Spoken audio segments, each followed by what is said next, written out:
Hello students, periodic table की series में हमारा आज लास्ट टॉपिक इलेक्ट्रोनेगेटिविटी के ऊपर रहेगा। इलेक्ट्रोनेगेटिविटी वो पीरियोडिक प्रॉपर्टी है जिसके ऊपर एक कोवलेंट कंपाउंड में कितने परसेंट आयनिक कैरेक्टर होता है यह आप पता लगा सकते हैं। दिए हुए कंपाउंड का नेचर आप पता लगा सकते हैं।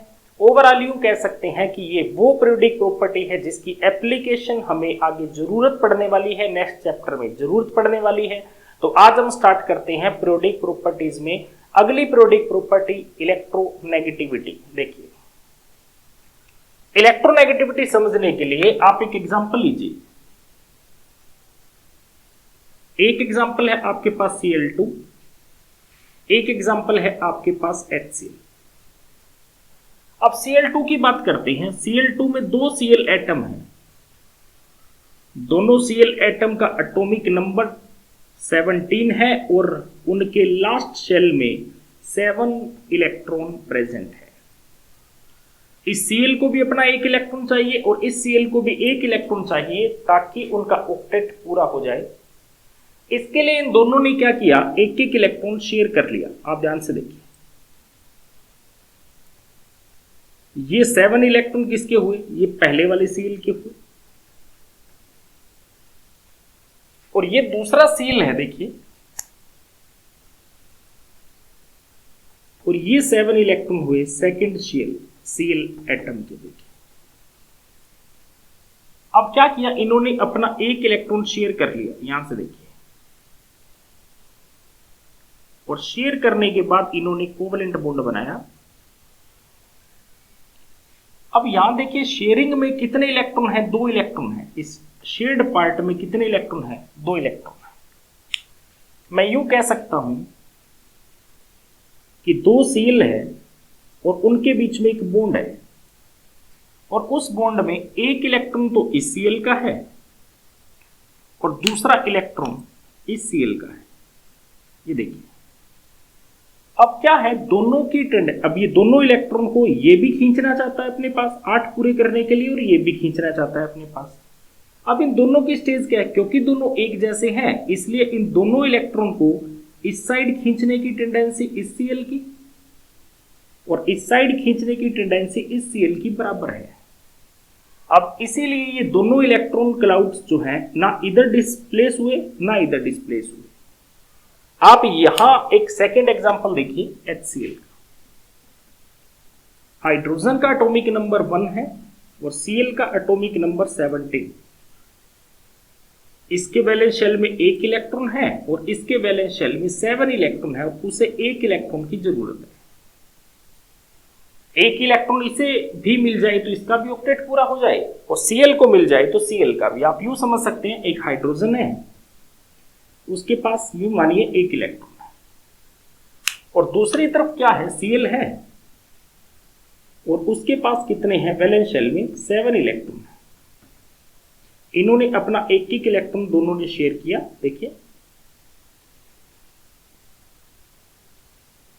और कोवलेंट बॉन्ड बना लिया। इसके भी शेयर्ड पार्ट में कितना हिस्सा है, यहां भी देखो, ये जो शेयरिंग वाला पार्ट है इसमें भी 2 इलेक्ट्रॉन।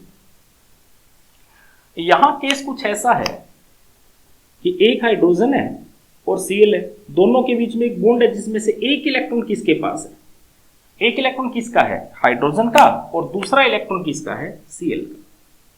अब ये देखिए, मैं इन दोनों को क्या कहूं, ये एटम है, कैसा एटम है, बॉन्डेड एटम है, इसने बॉन्ड बना रखा है। अब ये भी कौन है, बॉन्डेड एटम है, इसने भी बॉन्ड बना रखा है। अब ध्यान से देखिए, ये अकेले नहीं है, इस बार आइसोलेटेड नहीं है, ये बॉन्डेड एटम है। और ये जो दोनों इलेक्ट्रॉन हैं, इन इलेक्ट्रॉन को क्या कहूं, shared pair of electron. In electron की जो ये पेयर ऑफ इलेक्ट्रॉन है, शेयर्ड पेयर ऑफ इलेक्ट्रॉन। ये 2 इलेक्ट्रॉन वो है जिसकी शेयरिंग हो चुकी है, मतलब ये एक ऐसा पेयर है जिसने शेयरिंग कर ली है। अब इन दोनों में से ये Cl चाहता है कि ये दोनों इलेक्ट्रॉन इसको मिल जाए और ये हाइड्रोजन चाहता है कि दोनों इलेक्ट्रॉन इसको मिल जाए।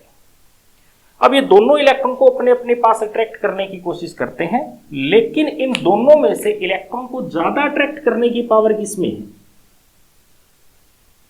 अब ये दोनों इलेक्ट्रॉन थोड़े से डिस्प्लेस होके किस साइड हो गए, Cl की तरफ, क्योंकि Cl की इलेक्ट्रॉन को खींचने की पावर हाइड्रोजन के कंपैरिजन में क्या है, ज्यादा है।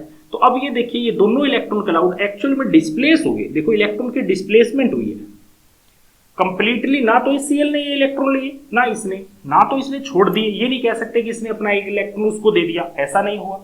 ना ये कह सकते कि Cl ने ये इलेक्ट्रॉन ले लिया, ऐसा भी नहीं हुआ यहां पर क्या है, ये जो शेड पेयर है इसको अट्रैक्ट कर लिया इस एटम ने,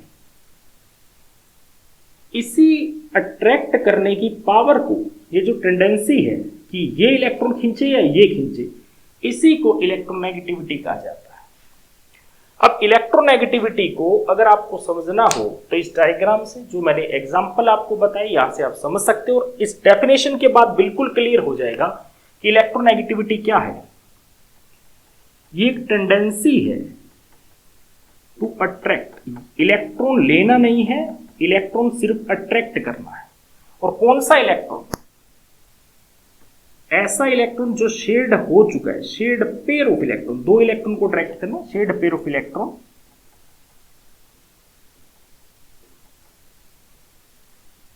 देखिए टेंडेंसी है अट्रैक्ट करने की शेड पेयर ऑफ इलेक्ट्रॉन, किसकी, ऑफ बॉन्डेड एटम, ऐसा एटम जो क्या हो चुका है, बॉन्ड बना चुका है। बॉन्डेड एटम की शेड पेयर ऑफ इलेक्ट्रॉन को अट्रैक्ट करने की पावर, किस तरफ अट्रैक्ट करना चाहता है हर कोई, अपनी तरफ, टूवर्ड इटसेल्फ। इस पावर को ही इलेक्ट्रोनेगेटिविटी कहा जाता है। बात को समझिए, ये टेंडेंसी है किसकी, बॉन्डेड एटम की है। सबसे इंपॉर्टेंट बात, कोई आइसोलेटेड एटम नहीं है। ये नहीं कह सकते कि इलेक्ट्रॉन Cl लेना चाहता है, ये नहीं कह सकते कि हाइड्रोजन लेना चाहता है, ये अकेले नहीं है, आइसोलेटेड नहीं है। पहली बात तो ये है, पहली बात तो ये कि बॉन्डेड एटम जब बॉन्ड बन चुका है उसके बाद एटम की बात कर रहे हैं। दूसरी, किस इलेक्ट्रॉन की, बाहर से कोई इलेक्ट्रॉन नहीं लेना, ये इलेक्ट्रॉन जो शेयरिंग हो चुकी है उसी की बात कर रहे हैं। शेड पेयर ऑफ इलेक्ट्रॉन को अपने पास खींचने की पावर इलेक्ट्रोनेगेटिविटी है। अब ध्यान से देखिए तो ये तो सिर्फ एक टेंडेंसी है कि कौन ज्यादा खींचे और कौन कम, और ज्यादा कम को आप इसकी कोई यूनिट नहीं होती, आप एक दूसरे से कंपेयर कर सकते हो कि ज्यादा कौन खींचे। जैसे हाइड्रोजन और Cl की बात करूं तो Cl की टेंडेंसी ज्यादा है, आप यूं कह सकते हो कि Cl की टेंडेंसी क्या है, यहां पर इलेक्ट्रॉन खींचने की ज्यादा है, इसका मतलब इलेक्ट्रोनेगेटिविटी Cl की हाई है। तो ये हुआ कंसेप्ट, और अब इसको मैं थोड़ा और डिटेल से समझाता हूं। देखिए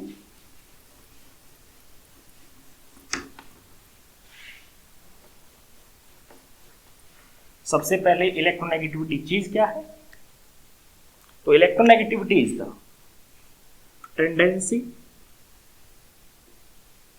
of an atom, of a bonded atom,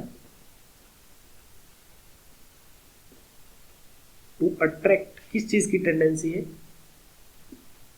to attract a shared pair of electron, a shared pair of electrons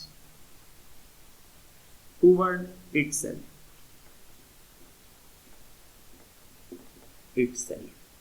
is known as, इसी को क्या कहा जाएगा, is known as इलेक्ट्रोनेगेटिविटी। अब ध्यान से समझिए इसके बारे में, मैं इसकी कुछ खास बात बताता हूं। इलेक्ट्रोनेगेटिविटी,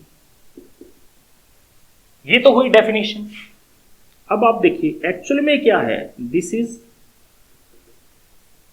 ए टेंडेंसी, ये सिर्फ एक टेंडेंसी है एटम की, टेंडेंसी ऑफ एटम। यहां पर इंपॉर्टेंट बात, जिस एटम की आप बात कर रहे हो, कंसीडर्ड एटम जो होगा वो क्या होगा, वो बॉन्डेड होगा, मतलब उसने पहले से बॉन्ड बनाया होगा। कौन सा बॉन्डेड होगा, कोवलेंट बॉन्डेड होगा, उसने कोवलेंट बॉन्ड बनाया होगा, याद रखो, ठीक है। उसके इंपॉर्टेंट बात, ये एक कंपैरेटिव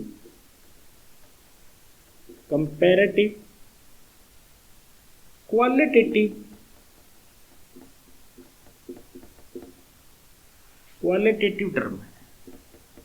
इसका मतलब ये हुआ कि आप कंपेयर कर सकते हो कि ज्यादा कौन है। आप कह सकते हो फ्लोरीन की ज्यादा है, क्लोरीन की उससे कम है, ऐसे ब्रोमीन की उससे कम है, ऐसे आप बात कर सकते हो। आयोडीन की इलेक्ट्रॉन खींचने की टेंडेंसी उससे कम है, तो आप कंपेयर कर सकते हो कि ज्यादा किसकी है और कम किसकी है। उससे इंपॉर्टेंट बात देखिए, यहां जिन इलेक्ट्रॉन को, देखो इलेक्ट्रॉन कौन से कंसीडर किए जाते हैं, इलेक्ट्रॉन जो कंसीडर्ड यहां होते हैं, देखिए ये नोट फ्री इलेक्ट्रॉन, कोई बाहर से इलेक्ट्रॉन नहीं लेना, ये बात याद रखना। ये कौन से इलेक्ट्रॉन कंसीडर किए जाते हैं, बॉन्डेड, जो बॉन्ड में बन चुके हैं। बॉन्डेड कौन से, जो शेड है, शेड, और वो भी पेयर्ड इलेक्ट्रॉन्स। इलेक्ट्रॉन का पूरा पेयर है, उसको अट्रैक्ट करना है। तो ये ध्यान रखना कौन सा इलेक्ट्रॉन कंसीडर होता है इसमें, जो पेयरिंग हो चुकी है उसकी बात कर रहे हैं। अब देखिए यहां अगर बात करें, जब रिलेटिव क्वांटिटी है तो इसकी कोई यूनिट नहीं होती, इसकी कोई यूनिट नहीं। बाकी हमने जितनी प्रॉपर्टी पढ़ी, मान लीजिए हमने आयनाइजेशन एनर्जी पढ़ी तो एनर्जी की यूनिट है, इलेक्ट्रॉन एफिनिटी पढ़ी वो भी एनर्जी थी तो एनर्जी की यूनिट आएगी, जूल, किलो जूल, इस टाइप से कैलोरी, तो यहां तो उनकी यूनिट है। यहां इसकी कोई यूनिट नहीं होती, इसका स्केल होता है, ठीक है। इसके स्केल्स हैं, अलग अलग साइंटिस्ट लोगों ने इसको समझाने के लिए अलग अलग स्केल दिए हैं, जैसे मूलिकन स्केल, ऐसे स्केल्स हैं। इसमें से मेन स्केल कौन सा माना जाता है, Mulliken scale, Pauling scale, Alfred Rochow, Allred, Rochow scale, ऐसे आप ये स्केल है उसके बेस पे इसको समझाया जाता है। तो मूलिकन स्केल है, पोलिंग स्केल है, एलरेड रोशो स्केल है, तो कुछ स्केल्स हैं उसके बेस पे। ये अगर डिटेल से करवाऊं तो काफी हाई हो जाएगा, इसलिए हम इसको डिस्कस अभी नहीं करेंगे। इसमें अगर करना हो तो एक पोलिंग स्केल कर सकते हो। पोलिंग स्केल किस पे बेस्ड है, क्वेश्चन आ जाता है, ionization energy and electron affinity. कोई भी दो एटम, कोई भी एटम आपको दे रखा है, उसकी आयनाइजेशन एनर्जी और इलेक्ट्रॉन एफिनिटी का एवरेज ले लीजिए, मतलब 2 से भाग कर दीजिए, आपके पास पोलिंग स्केल आ जाएगा। मूलिकन स्केल की बात करें तो वो किस पे, बॉन्ड एनर्जी के ऊपर बेस्ड है, ये क्वेश्चन आ जाता है। किस पे बेस्ड है, बॉन्ड एनर्जी के ऊपर बेस्ड है, ठीक है। तो इस टाइप से क्वेश्चन पूछ लिया आपसे जाते हैं। तो ये हुआ इलेक्ट्रोनेगेटिविटी के बारे में। और अब इलेक्ट्रोनेगेटिविटी के फैक्टर्स कौन कौन से हैं जिस पे इलेक्ट्रोनेगेटिविटी डिपेंड करती है।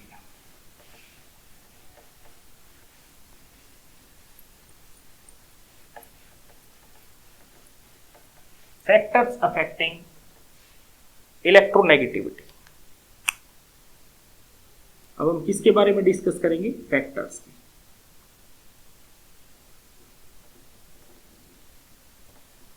फैक्टर इफेक्टिंग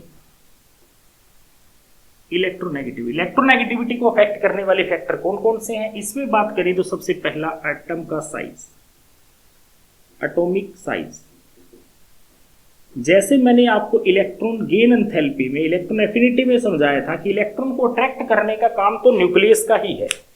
न्यूक्लियस पे जितना ज्यादा प्लस होगा उतनी ज्यादा अट्रैक्शन होगी। इस हिसाब से देखा जाए तो एटम का साइज जितना छोटा होगा अट्रैक्ट तो उसने करना है। यहां सेम वही बात है, अगर एटॉमिक साइज कम है, साइज इसका मतलब एटम का छोटा है, तो इसीलिए टेंडेंसी जो होगी इलेक्ट्रॉन गेन करने की, tendency to attract electron high होगी, क्योंकि न्यूक्लियर अट्रैक्शन हाई होगी। जब न्यूक्लियर अट्रैक्शन हाई होगी तो इलेक्ट्रॉन को जल्दी खींचा जाएगा। जब न्यूक्लियर अट्रैक्शन हाई है, टेंडेंसी हाई है, तो यूं कह सकते हैं इलेक्ट्रोनेगेटिविटी क्या है, हाई होती है। तो कंक्लूजन हमारा ये कहता है साइज के क्या है, इनवर्सली प्रोपोर्शनल है, कि इलेक्ट्रोनेगेटिविटी जो होती है वो एटम के साइज के क्या है, इनवर्सली प्रोपोर्शनल है। साइज जितना छोटा इलेक्ट्रोनेगेटिविटी उतनी हाई। सेकेंड फैक्टर की बात करें, वही इफेक्टिव न्यूक्लियर चार्ज। अब ये बात भी वही है, बिल्कुल न्यूक्लियस से इंटरेक्ट करना है, तो न्यूक्लियर चार्ज जितना ज्यादा होगा उसके इलेक्ट्रॉन को खींचने की टेंडेंसी उतनी ही हाई होगी। इफेक्टिव न्यूक्लियर चार्ज, जो इलेक्ट्रो गेन एंथैल्पी वाली फैक्टर है लगभग वही है, आप देख सकते हो, इसलिए मैं डायरेक्टली बता देता हूं। तो इलेक्ट्रोनेगेटिविटी भी क्या होगी, डायरेक्टली प्रोपोर्शनल होगी न्यूक्लियर चार्ज के।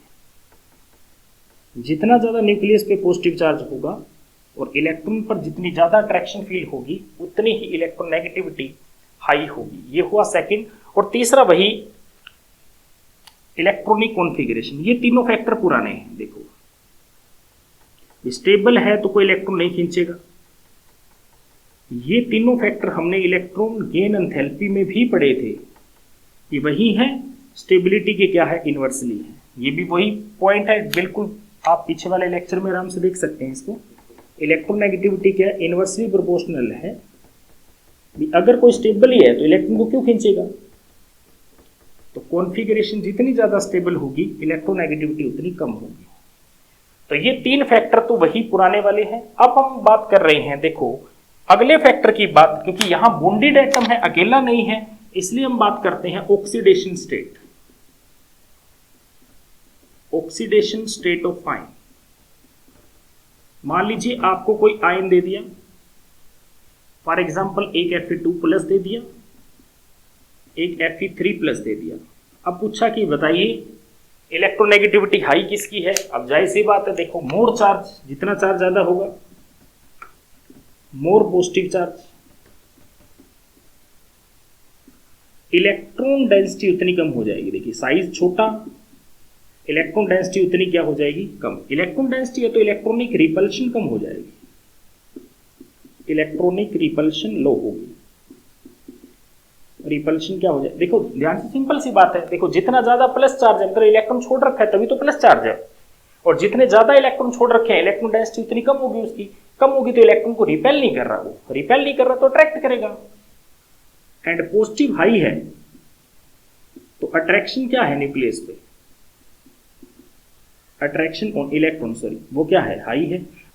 पॉजिटिव चार्ज जितना हाई, अट्रैक्शन अगर उतनी हाई, अट्रैक्शन जितनी हाई तो इलेक्ट्रॉन को अपने पास खींचने की टेंडेंसी हाई।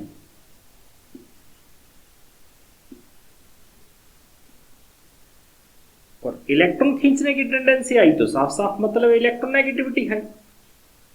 तो कंक्लूजन ये निकला कि जो इलेक्ट्रोनेगेटिविटी है वो ऑक्सीडेशन स्टेट के डायरेक्टली प्रोपोर्शनल है। जितनी ज्यादा ऑक्सीडेशन स्टेट मतलब आयन पे जितना ज्यादा चार्ज, उसके इलेक्ट्रॉन को खींचने की, अट्रैक्ट करने की पावर उतनी ही हाई होगी। इसके बाद देखिए एक टॉपिक ऐसा है, मतलब एक फैक्टर कह सकता हूं ऐसा है, वो है हाइब्रिडाइजेशन, जो कि अगले चैप्टर से रिलेटेड है। यहां मैं उसकी डिटेल तो नहीं बताऊंगा कि हाइब्रिडाइजेशन क्या है क्या नहीं है, बस एक बार इससे रिलेटेड इलेक्ट्रोनेगेटिविटी और हाइब्रिडाइजेशन का आपस में जो रिलेशन है यहां वो समझा देता हूं, और हाइब्रिडाइजेशन वाला कंसेप्ट मैं आपको अगले लेक्चर में समझा दूंगा। तो देखिए एक टॉपिक है, फैक्टर में ही है ये,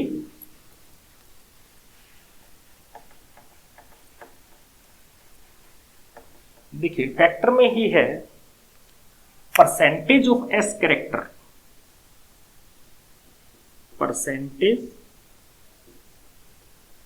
ऑफ एस कैरेक्टर। इसका क्या मतलब है सुनिए, जब कोई मॉलिक्यूल कोवलेंट बॉन्ड बनाता है तो उसमें एक फिनोमिना होता है जिसे हाइब्रिडाइजेशन कहते हैं, जिसमें sp,d,f सभी ऑर्बिटल इन्वॉल्व होते हैं। sp,d,f अब कौन से ऑर्बिटल इन्वॉल्व होते हैं उसके हिसाब से हाइब्रिडाइजेशन है। जैसे आपने नाम सुना होगा sp hybridization, sp2 hybridization, sp3 hybridization, sp3d hybridization, sp3d2 hybridisation,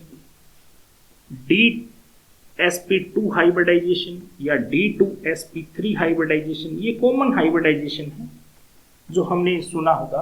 तो यहां देखिए अगर कोई हाइब्रिडाइजेशन मान लीजिए sp है तो इसमें s कैरेक्टर कितने हुए, 50%। दो ही चीज तो इन्वॉल्व है, एक s और एक p, तो s कैरेक्टर कितने हुए, 50%।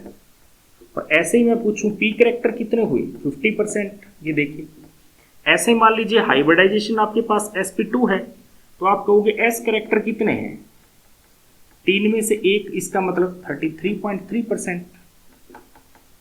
और पी करेक्टर अगर आपसे कोई पूछे तो आप कहोगे 66.6%। सिमिलरली sp3 हाइब्रिडाइजेशन अगर आपके पास हो तो आप कहोगे एस करेक्टर कितने हैं 25% और पी करेक्टर कितने हैं 75%। ऐसे देखिए, तो इसलिए करेक्टर होते हैं हाइब्रिडाइजेशन में एस करेक्टर कितना है और पी कितना है, इसके ऊपर भी चीज डिपेंड करती है। तो यहां मैं एग्जैक्ट आपको बता देता हूं, कंक्लूजन बता देता हूं क्या है। देखो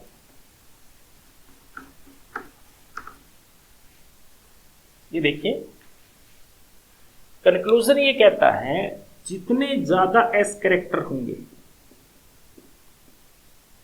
इलेक्ट्रोनेगेटिविटी उतनी हाई होगी। मतलब एस करेक्टर ज्यादा तो इलेक्ट्रोनेगेटिविटी उतनी हाई। लेकिन यही अगर आपको फैक्टर के तौर पे ए फैक्टर आप पी करेक्टर का बनाओ, पी करेक्टर का, और पी करेक्टर की बात करो तो इलेक्ट्रोनेगेटिविटी पी करेक्टर के इनवर्सली प्रोपोर्शनल। जितने ज्यादा पी करेक्टर इलेक्ट्रोनेगेटिविटी उतनी कम। अब इसकी जरूरत आपको कहां पड़ेगी, एक एग्जांपल देता हूं आपको यूं दे दिया जाएगा CH triple bond CH, CH2 double bond CH2,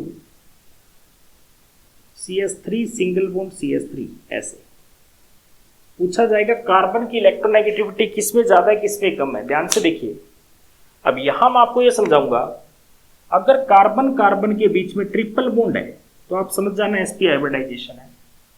carbon ने डबल बॉन्ड बना रखा है तो समझ लेना sp2 है, और कार्बन ने सिंगल बॉन्ड बना रखे हैं तो समझ लेना sp3 है। अच्छा, इस ट्रिपल में एक बात और भी है, एक कार्बन दोनों तरफ डबल बॉन्ड बनाए हैं तो भी sp है।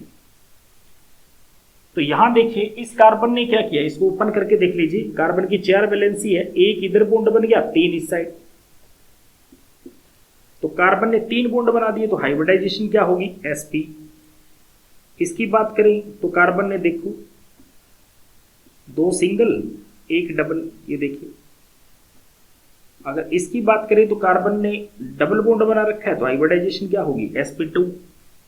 आप इसकी बात कर लीजिए, कार्बन कार्बन के बीच में सिंगल बॉन्ड है, कार्बन 4 बॉन्ड बनाएगा, इसका मतलब क्या है 3 बॉन्ड इसके किसके साथ है हाइड्रोजन के साथ। अब सिंगल बॉन्ड है तो इसकी हाइब्रिडाइजेशन क्या है sp3। यहां से क्लियर हुआ, जितनी ज्यादा हाइब्रिडाइजेशन एस करेक्टर उतना हाई। तो इसका मतलब इनकी बात करें तो इलेक्ट्रोनेगेटिविटी किसकी हाई है sp वाले की, कार्बन की। कार्बन जिसने sp हाइब्रिडाइजेशन शो की है उसकी इलेक्ट्रोनेगेटिविटी हाई है, उसके बाद sp2 वाले की, और उसके बाद sp3 वाले। तो ये पेपर में क्वेश्चन आ जाता है कि आप अरेंज कर दीजिए किसकी इलेक्ट्रोनेगेटिविटी हाई है और किसकी इलेक्ट्रोनेगेटिविटी लो है। तो ये हुआ factor affecting the electron negativity. और अब हम कुछ एटम्स की इलेक्ट्रोनेगेटिविटी और पीरियोडिक टेबल में इसका ट्रेंड क्या है इसके बारे में पढ़ते हैं।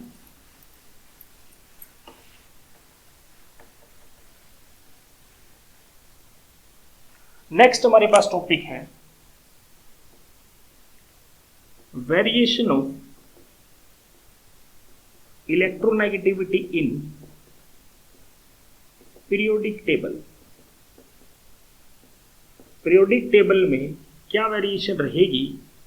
देखिए, पूरे चैप्टर में हमने यही पढ़ा, left to right and top to bottom, वही top to bottom periodic table और लेफ्ट टू राइट। तो पहले वही बात कर लेते हैं, टॉप टू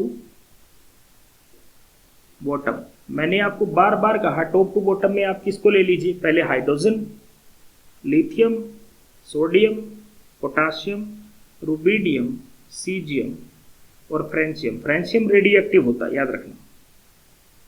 यहां से देखिए टॉप टू बॉटम साइज क्या होता जा रहा है, साइज बढ़ता जा रहा है। और आज ही बात करी इलेक्ट्रोनेगेटिविटी साइज की क्या है, इनवर्सली है, तो इलेक्ट्रोनेगेटिविटी घटेगी। तो टॉप टू बॉटम इलेक्ट्रोनेगेटिविटी कम होती जाएगी। पर यहां एक छोटी सी बात दिमाग में रखने वाली है, हाइड्रोजन जो होता है ये मेटल में नहीं होता, ये नॉन मेटल में काउंट होता है। तो इसकी इलेक्ट्रोनेगेटिविटी इधर P वालों से मैच करती है, और इसकी इलेक्ट्रोनेगेटिविटी कितनी है 2.2। ये वैल्यू जरूर याद रखना, इसकी इलेक्ट्रोनेगेटिविटी कितनी है 2.2, जबकि इनकी बहुत कम है। अगर आप इसकी बात करें लिथियम की 0.98, सोडियम की अगर आप बात कर रहे हैं तो सोडियम की आपके पास कितनी है, सोडियम की है 0.82 है, ठीक है, इसकी कितनी है 0.82। ऐसे ही आपके पास कितनी है 0.82 नहीं है, सोडियम की कितनी है, सोडियम की है 0.93 और पोटाशियम की है 0.82। आप देखिए ध्यान से देखिए, इसकी इलेक्ट्रोनेगेटिविटी बहुत कम है। लिथियम की बात करूं तो 1 है और टॉप टू बॉटम बात करूं 1 से भी कम होती जा रही है। अब कितनी कम हो रही है ये थोड़ा सा ट्रेंड ध्यान से रखना, आगे आपको जरूरत पड़ेगी। अगर ये बात हम लेफ्ट राइट की करते हैं तो लिथियम के बाद हम किसको पढ़ते हैं, इधर पढ़ते हैं beryllium, boron, carbon, nitrogen, oxygen, fluorine and neon. तो जनरल ट्रेंड तो ये कहता है कि अगर आप लेफ्ट राइट जा रहे हो, लेफ्ट टू राइट जा रहे हो तो जाहिर सी बात है साइज क्या हो रहा है, साइज छोटा हो रहा है, और साइज छोटा होने से इलेक्ट्रोनेगेटिविटी क्या हो रही है, बढ़ रही है। तो इधर वाली ज्यादा इलेक्ट्रोनेगेटिव है, इसमें कोई दो राय नहीं, बिल्कुल है। अगर आप बात करें कि किसकी कितनी है, अगर इसकी 1, इसको जनरली 1 मान लो, आप देखो ये 1 है लिथियम की, तो आप 0.5 इंक्रीज कर दो तो ये लगभग 1.5, लगभग 2, लगभग 2.5, 3, 3.5 एंड 4।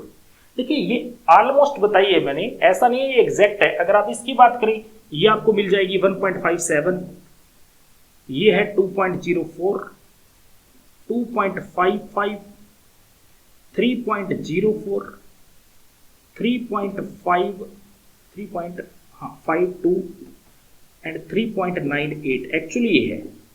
तो हमने फिर भी आप एवरेज देख सकते हो, आप इसको कह सकते हो 1.5 लगभग, ये 2, ये लगभग 2.5 ऐसे। तो आप इधर जनरल ट्रेंड के तौर पे आप याद कर सकते हो कि आप लेफ्ट राइट जा रहे, इलेक्ट्रोनेगेटिविटी बढ़ानी है आपने, और कितनी बढ़ानी है 0.5 इंक्रीज करते चल जाना, लेकिन पहली लाइन में ये बात याद रखना। ऐसे ही अगर मैं अगर आपको बात करूं कि अकेले आप फ्लोरीन की बात, मैंने ऐसा क्यों कहा पहली लाइन में, देखो ध्यान से, अगर मैं बात करूं फ्लोरीन की तो फ्लोरीन के नीचे कौन हो गया, फ्लोरीन के नीचे है, देखो अगर इसकी बात करें फ्लोरीन, क्लोरीन, ब्रोमीन, आयोडीन, एस्टेटिन, इसकी बात कर लेते हैं। देखो फ्लोरीन की अभी अभी हमने क्या देखी, फ्लोरीन की हमने देखी 3.98, फ्लोरीन की कितनी है 3.98। अगर आप क्लोरीन की बात कर रहे हैं, फ्लोरीन के बाद अगर आप क्लोरीन की बात कर रहे हैं, ये है 3.16, 2.96, 16 या 26 है ये, ठीक है, 2.96 आप देख सकते हो। अगर आप बात करें 2.6, 2.2, आप ये देखिए। अगर एस्टेटिन की बात करें, एस्टेटिन इसकी वही है जो हाइड्रोजन की है, इस हिसाब से आप देखिए। लेकिन यहां ट्रेंड आप देखिए, यहां उतना नहीं है, आप देखो 3.92 से 3.26 लगभग 0.7 का फर्क है। इसकी बात करें 0.7 के बाद अगर आप बात करें 0.3 का फर्क है, 0.3 का फर्क है, 0.4 का फर्क है, तो नीचे डिफरेंस कम है, ऊपर ज्यादा है, देख सकते हो। लेकिन इधर देखो, इधर कम है, 0.5 का गैप है, देख सकते हो, 0.9 का गैप है, आप देख सकते हो, 11 का गैप है, बस ऐसा ही है। तो आप ध्यान से देखिए, अगर आप मेटल्स की बात कर रहे हो, पीरियोडिक टेबल में इधर की बात कर रहे हो, तो आपने लगभग कितना माइनस करना है, 0.5 नहीं 0.05 था, तो देखिए 0.05, 0.07, 0.011 ऐसे देखो, यहां डिक्रीज कम है जबकि यहां डिक्रीज ज्यादा है।